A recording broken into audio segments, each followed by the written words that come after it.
Hello friends, welcome to my channel. तो friends, आज हम पढ़ेंगे चैप्टर 4। चैप्टर 3 हमारा कंप्लीट हो चुका है। चैप्टर 4 हमारा है लोकतांत्रिक सरकार के मुख्य तत्व। ठीक है, तो आज हम जानेंगे लोकतांत्रिक सरकार के मुख्य तत्व क्या क्या है। इस पाठ में हम लोकतांत्रिक सरकार के कामों को प्रभावित करने वाली कुछ मुख्य बातों के बारे में पढ़ेंगे। ठीक है, इनमें लोगों की भागीदारी, समस्याओं का समाधान, समानता एवं न्याय के विचार शामिल है। ये सभी लोकतांत्रिक व्यवस्था को सफल बनाते हैं। ठीक है, क्या क्या चीज़ में शामिल है जो लोकतांत्रिक व्यवस्था को सफल बनाते हैं उसके बारे में जानेंगे। ठीक है, अगर लोकतांत्रिक सरकार ना हो तो क्या होता होगा, आइए इसे जानने के लिए दक्षिण अफ्रीका में रहने वाली माया की कहानी पढ़ते हैं। ठीक है, एक माया है जो जिसकी कहानी हम पढ़ेंगे और जानेंगे दक्षिण अफ्रीका के बारे में। ये मैप में आप देख रहे होंगे दक्षिण अफ्रीका।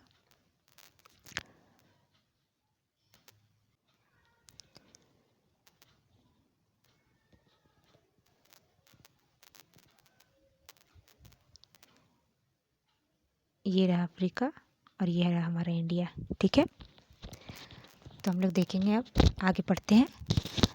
दक्षिण अफ्रीका एक ऐसा देश है जहाँ कई प्रजातियों के लोग रहते हैं। ठीक है, श्वेत और अश्वेत, और जिनकी त्वचा का रंग सांवला है जैसे भारतीय। ठीक है, वहाँ पे भेदभाव होता था कलर के आधार पर, यानी गोरे काले के आधार पर। ठीक है, जो गोरे व्यक्ति है उसके लिए हर व्यवस्था अलग रहती थी और काले लोगों के लिए अलग रहती थी। अब हम आगे जानेंगे इसमें क्या किस तरह का भेदभाव हो रहा है। ठीक है,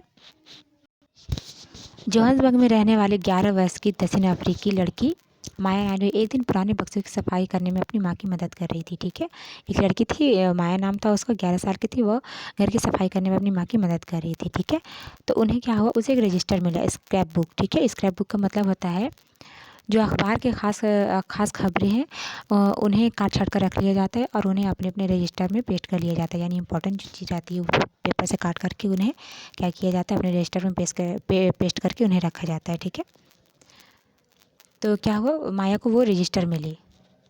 तो उसमें क्या हुआ कि कतरनों और तस्वीरों से भरा हुआ था। उसमें कतरन बहुत सारे थे पेपर के। उसमें एक 15 साल के स्कूल जाने वाले लड़के की बहुत सारी तस्वीरें थी। माया ने जब उस लड़के के बारे में अपनी माँ से पूछा तो उसे पता चला कि उसका नाम था हेक्टर पीटरसन। ठीक है, माया ने अपनी माँ से पूछा कि मम्मा ये किसका तस्वीर है, तो उसकी मम्मा ने कहा कि ये दक्षिण अफ्रीका के रहने वाले एक 12 साल के लड़के है जिसका नाम है हेक्टर पीटरसन। ठीक है, उसे पुलिस ने गोली मार दी थी। तो माया ये सुनकर उसे बहुत झटका लगता है और उसने अपनी माँ से पूछता है कि क्यों क्यों उसे गोली मार दी थी। ठीक है, तो उसकी माँ कहती है कि दक्षिण अफ्रीका पहले रंग भेद कानून से शासित था। उसकी माँ कहती है कि दक्षिण अफ्रीका पहले क्या था कि रंग भेद के कानून से शासित था। रंग भेद का मतलब होता है गोरी चमड़ी और काली चमड़ी वाले। ठीक है, दक्षिण अफ्रीका की प्रजाति इसी आधार पर अलग अलग समूह में बटी हुई थी। ठीक है, वहाँ के कानून के मुताबिक श्वेत अश्वेत भारतीय एवं अन्य प्रजातियों के एक दूसरे से संबंध बनाने की इजाज़त नहीं थी। यानी जो श्वेत अश्वेत थे यानी गोरे काले लोग, वो क्या करते थे कि वहाँ के इजाज़त नहीं थी कि एक दूसरे से संबंध बना सके। विभिन्न प्रजातियों के लोग ना तो एक दूसरे के आसपास रह सकते थे और ना ही आम सुविधाओं का इस्तेमाल कर सकते थे। ठीक है, माया को अपने कानून पर विश्वास नहीं हुआ। रंग भेद कानून के तहत जिस तरह का जीवन था उसके बारे में बताते हुए माया की माँ की आवाज़ बहुत गुस्सा में आ गई थी। मतलब वो बता रही थी और बहुत गुस्से में थी। ठीक है, कि इस तरह के वहाँ मतलब दक्षिण अफ्रीका में पहले होता था, रंग भेद के खिलाफ बहुत सारे कारनामे होते थे, बहुत सारे भेदभाव होते थे। उन्हें रेलगाड़ी बसेस पे अलग अलग हुआ करते थे। जैसे बस हो गया, रेलगाड़ी हुआ, ये सब क्या हुआ था कि अलग अलग था, श्वेत का अलग और अश्वेत का अलग। ठीक है, आज आगे हम जानेंगे। जिसके बारे में बताते हुए माया की माँ की आवाज़ में बड़ा गुस्सा था। उन्होंने बताया कि श्वेत और अश्वेत लोगों के अस्पताल अलग होते थे। ठीक है, यहाँ तक कि अस्पतालें भी अलग होती थी और अस्पताल की गाड़ियाँ भी अलग हुआ करती थी। श्वेत लोगों के लिए जो अस्पताल में गाड़ियाँ थी ज़रूरतों के सामान से सुसज्जित होती थी। यानी कि जो गोरे लोग होते थे उनकी जो गाड़ियाँ होती थी अस्पताल जाने वाले, उसमें सारे सुविधा की सामान होती थी। जबकि अश्वेत लोगों के गाड़ियों में सारी सुविधाएँ के सामान मौजूद नहीं हुआ करती थी। ठीक है, उसमें सुविधाएं उपलब्ध नहीं थी। उसके लिए रेल एवं बसें अलग हुआ करती थी। यहाँ तक कि श्वेत और अश्वेत लोगों के लिए बस स्टैंड भी अलग हुआ करते थे। इतना भेदभाव था, सोचो। अश्वेत लोगों को वोट देने की इजाज़त भी नहीं थी। देश की सबसे अच्छी ज़मीन श्वेत लोगों के लिए आरक्षित थी। यानी सबसे अच्छी ज़मीन थी श्वेत लोगों के लिए और जो घटिया ज़मीन है, जो बेकार है, वो अश्वेत लोगों को दिया जाता था। ठीक है, इससे पता चलता है कि अश्वेत एवं भारतीयों को श्वेत लोगों के बराबर नहीं माना जाता था, उसके साथ भेदभाव किया जाता था, यानी बहुत भेदभाव किया जाता था। दक्षिण अफ्रीका इससे हिस्से में एक शहर था स्वेटो, जहाँ सिर्फ अश्वेत लोग ही रहते थे। स्वेटो एक जगह था, स्वेटो, वहाँ क्या करते थे, सिर्फ अश्वेत लोग ही रहते थे, ठीक है, यानी वहाँ सिर्फ काले लोग रहते थे, जहाँ सिर्फ अश्वेत लोग ही रहते थे। हेक्टर पीटरसन वहीं रहता था। हेक्टर पीटरसन जो था ये क्या था, वहीं वहीं पर रहता था, ये स्वेटो में ही रहते थे। वहाँ के श्वेत फिर देखेंगे, वहाँ के श्वेत लोग अफ्रीकन भाषा बोलते थे, यानी श्वेत जो थे वो अफ्रीकन भाषा बोलते थे, ठीक है। हेक्टर और स्कूल के अन्य विद्यार्थी इस पर भाषा को सीखने के लिए जोर डाला जा रहा था। क्या हुआ कि हेक्टर पीटरसन के ऊपर जोर डाला जा रहा था, ठीक है, ये भाषा बोलने के लिए, जबकि वे अपनी भाषा जूलू सीखना चाहते थे। हेक्टर पीटरसन जो थे वो जूलू भाषा सीखना चाहते थे। तो हेक्टर अपने फ्रेंड के साथ मिलकर क्या किया, अफ्रीकन के खिलाफ विरोध किया, ठीक है। दक्षिण अफ्रीका की पुलिस ने विरोध करने वाले इन लोगों को बड़ी बेरहमी से पीटा और भीड़ पर क्या हुआ कि गोलियों की बरसात कर दी। उसमें से एक गोली हेक्टर को लग गई और वह मारा गया, ठीक है। यह घटना कब हुई थी, 16 जून 1976 की घटना हुई थी। ये तो बहुत छोटी सी स्टोरी है, और भी बड़े बड़े कारनामे हुए हैं जहाँ लोगों को बर्बरता के साथ मौत के घाट उतार दिए गए थे। और फिर क्या हुआ कि भेदभाव के कारण बहुत से आंदोलन भी हुए। भेदभाव सिर्फ अफ्रीका में ही नहीं था, हमारे भारत देश में भी था। जैसे सबसे ऊपर ब्राह्मण को रखा जाता था, फिर क्षत्रिय, वैश्य, शूद्र, और शूद्र में भी देखा जाए सबसे निचला दलित, वो बिल्कुल अलग होते थे, ठीक है। उन्हें अछूत की संज्ञा दी गई थी। लेकिन स्वतंत्रता की बात कही जाए तो भारत को स्वतंत्रता 1947 यानी 1947 में मिली और दक्षिण अफ्रीका को 1994 में। नेल्सन मंडेला जो है उनको राष्ट्रपिता की संज्ञा दी गई थी। नेल्सन मंडेला भी हम आगे पढ़ेंगे क्योंकि उन्होंने भेदभाव के खिलाफ बहुत संघर्ष किया था, ठीक है। अफ्रीकी राष्ट्रीय कांग्रेस और उसके जाने माने नेता, ठीक है, नेल्सन मंडेला ने रंग भेद के खिलाफ बहुत लंबे समय तक संघर्ष किया और बाद में क्या हुआ, उसका अंत क्या हुआ, 1994 में उन्हें सफलता मिली और दक्षिण अफ्रीका एक लोकतांत्रिक देश बना। तब से सभी प्रजातियों के लोग को बराबर माना जाने लगा। अब देखिए यहाँ पे कुछ क्वेश्चन बने हुए हैं, इसे आप लोग खुद से बनाइएगा। श्वेत लोग किस तरह से भेदभाव का सामना कर रहे थे, इसकी सूची बनाई। यहाँ पे देखिए, यहाँ पे आप लोग बनाना है। हेक्टर और उसके साथी किस बात के खिलाफ संघर्ष कर रहे थे, आपको पता है, अभी भी हमने बताया किस बात के लिए संघर्ष कर रहे थे, यानी भाषा सीखने के लिए, जूलू भाषा सीखने के लिए। क्या सभी लोगों के साथ बराबरी का व्यवहार होना ज़रूरी है, क्यों, ये भी आपको बनाना है, ठीक है।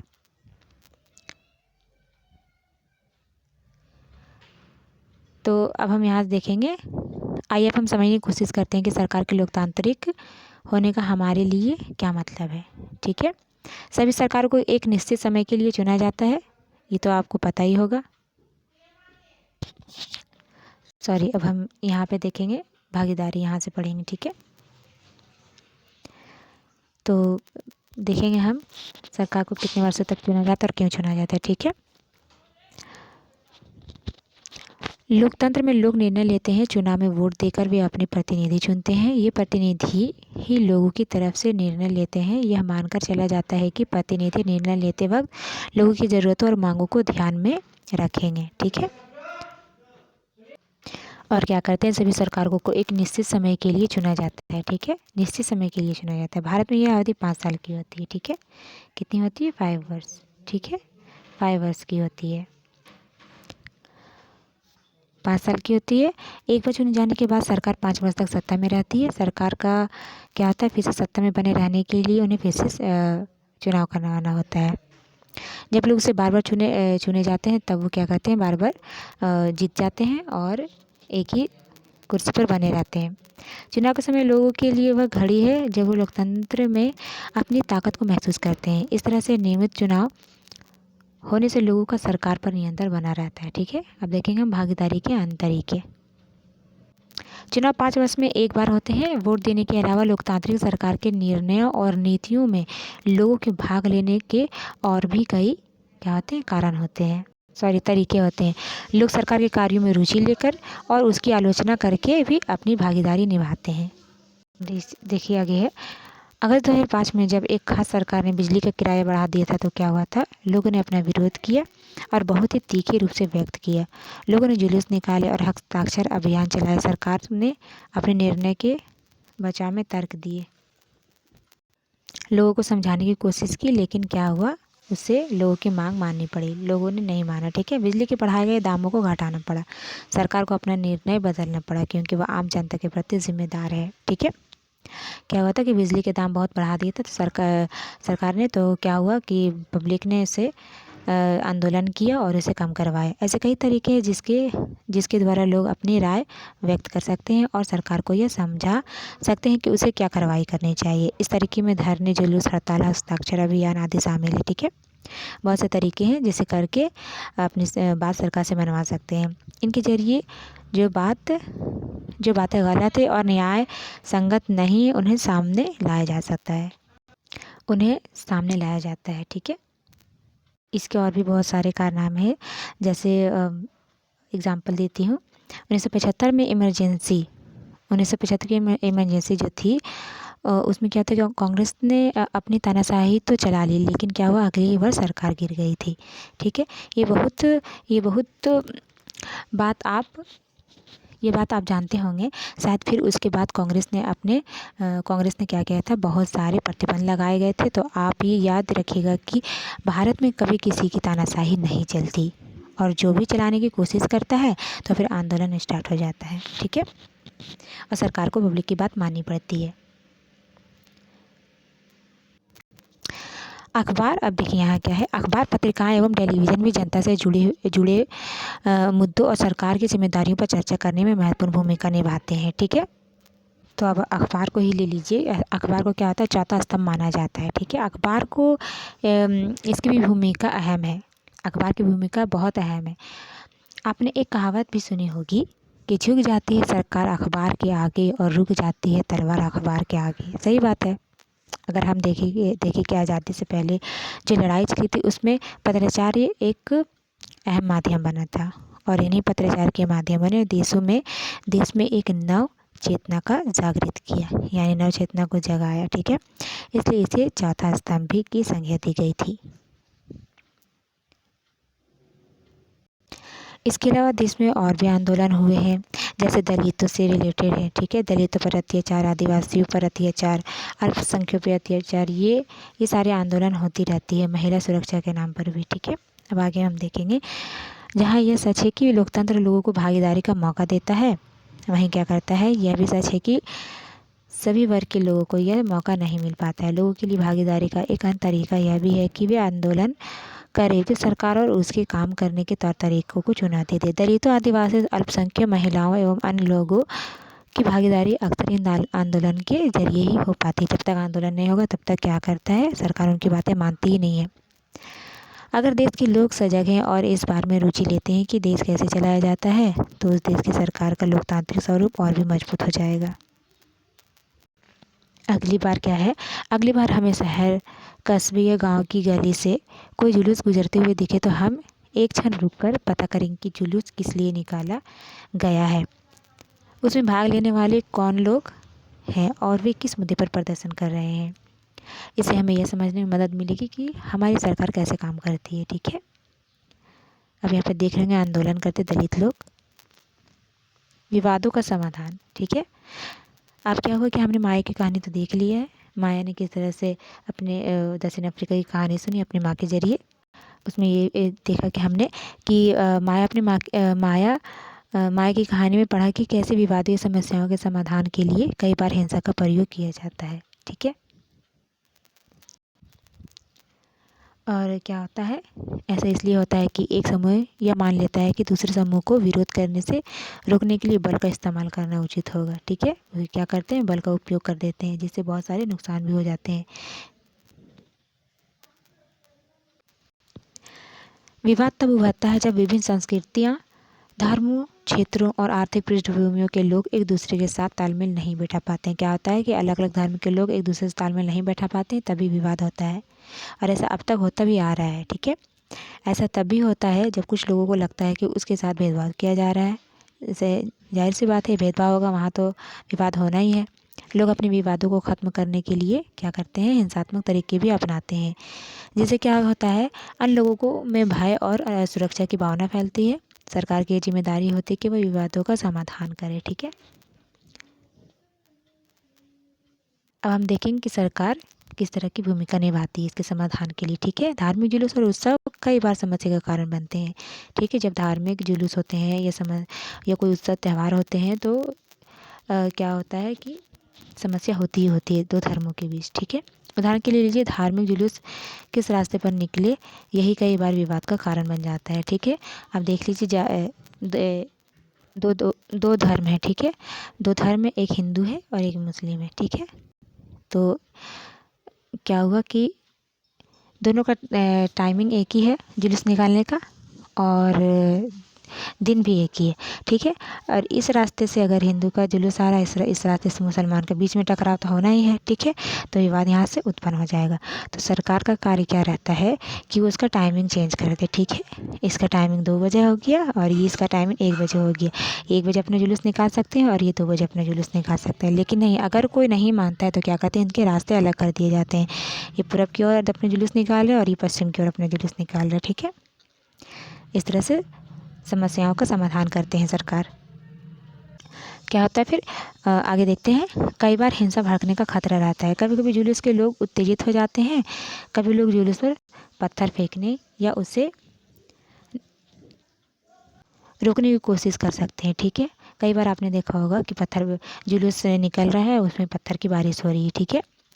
तो क्या करते हैं, सरकार उन्हें रोकने की कोशिश करते हैं। सरकार, खास करके पुलिस, ऐसे मौक़ों पर बहुत ही महत्वपूर्ण भूमिका निभाती है। आप देखते होंगे, हिंदू या मुस्लिम का कोई भी त्यौहार हो गया और भी कोई धर्म का त्यौहार होता है तो क्या करते हैं, पुलिस का पहरा होता है, ठीक है, ताकि कोई किसी भी तरह का बवाल ना हो। पुलिस की जिम्मेदारी यह सुनिश्चित करने की होती है कि आपस में टकराव की स्थिति पैदा ना हो, हिंसा ना भड़के। वह सभी पक्षों के एक जगह बिठाकर बात करवाती है ताकि विवाद का समाधान निकल सके, ठीक है। विवाद के बारे में जान रहे तो ये भी यहाँ पर है, विवाद के बारे में। नदियाँ सोचिए, नदियाँ पर भी विवाद होता है। नदियाँ भी कई बार विवाद का कारण बन जाती है। कुछ नदियाँ एक से अधिक राज्य में होकर बहती है, ठीक है।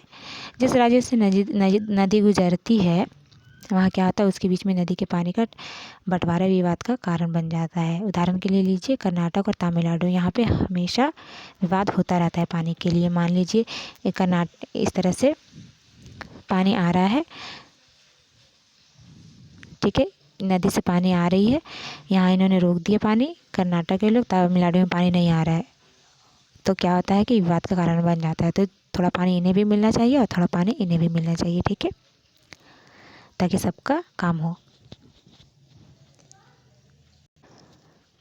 तो क्या होता है, पानी का बंटवारा विवाद का कारण बन जाती है। उदाहरण के लिए ले लीजिए, कर्नाटक और तमिलनाडु के बीच कावेरी नदी के पानी को लेकर चल रहे विवाद के बारे में आपने सुना ही होगा। कर्नाटक के कृष्णा राज सागर बांध में भरा हुआ पानी कई जिलों में सिंचाई के काम आता है, ठीक है। वहाँ का जो कृष्णा राज सागर जो बांध है, उसका पानी कई जिलों में उसकी पानी का काम आता है। इस पानी से बेंगलुरु शहर की ज़रूरतें भी पूरी होती है और तमिलनाडु के मैट्रू बांध से भरे हुए इसी नदी के पानी में राज्य के डेल्टा क्षेत्र में सिंचाई भी होती है, ठीक है।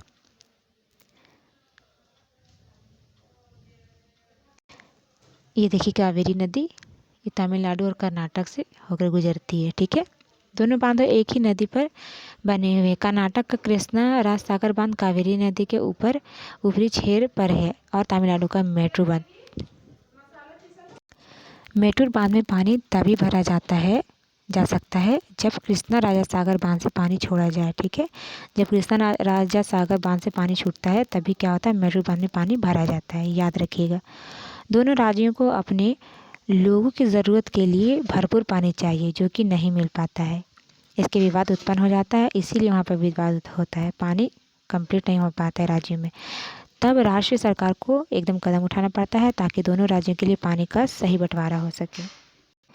अब हम पढ़ेंगे समानता एवं न्याय। ठीक है, लोकतांत्रिक सरकार के मुख्य विचारों में से एक है उसका न्याय एवं समानता के प्रति वचनबद्ध होना। ठीक है, न्याय एवं समानता को एक दूसरे से अलग नहीं किया जा सकता है। क्या है? न्याय और समानता को एक दूसरे से अलग नहीं किया जा सकता है।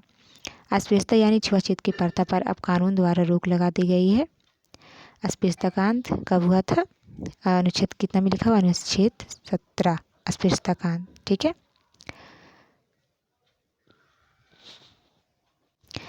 लंबे समय तक दलित लोगों को शिक्षा, स्वास्थ्य एवं यातायात की सुविधाओं से वंचित रखा गया था। पहले हालात यह था कि उन्हें सार्वजनिक मंदिरों में घुसने तक नहीं दिया जाता था। दलितों के क्या किया जाता था? उन्हें मंदिरों में भी घुसने नहीं दिया जाता था।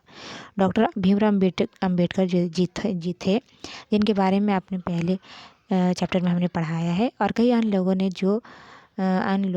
जोर देकर कहा कि यह प्रथा अमान्य है। न्याय तभी प्राप्त हो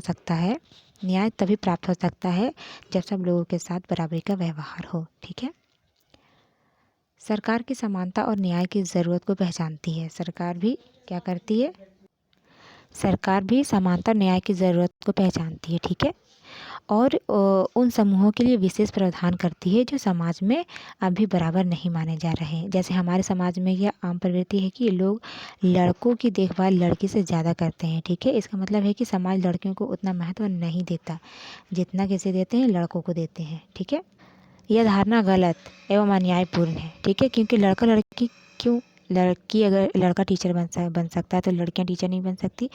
अभी देखो तो लड़कियां टीचर भी हैं, डॉक्टर भी हैं, लॉयर भी हैं, आईएएस ऑफिसर भी है। इसीलिए लड़कों लड़कियों की तुलना नहीं की जाए तो ही बेटर है। ठीक है, क्योंकि लड़कियां अभी आपके ज़माने में लड़कियां लड़कों से आगे निकल चुकी है। इसे दूर करने के लिए सरकार ने कुछ कदम उठाए हैं। ठीक है, जैसे सरकार ने कुछ विशेष प्रावधान किए हैं जिससे लड़कियां अपने साथ होने वाले अन्याय से छुटकारा पा सकेगी। उदाहरण के लिए ले लीजिए, सरकारी स्कूलों और कॉलेजों में लड़कियों की फीस खत्म या कम कर दी गई है। ठीक है, कम करने का प्रावधान किया गया है। अब यहाँ पे देखिए कुछ क्वेश्चन है। आप ये मैंने इतने अच्छे से चैप्टर को कंप्लीट किया है कि आप इनका आंसर तुरंत बनाने में कोई दिक्कत नहीं होगी। ठीक है, तब आज का चैप्टर यहीं ख़त्म होता है। मिलते हैं अगले चैप्टर के साथ। तब तक के लिए बाय बाय, टेक केयर।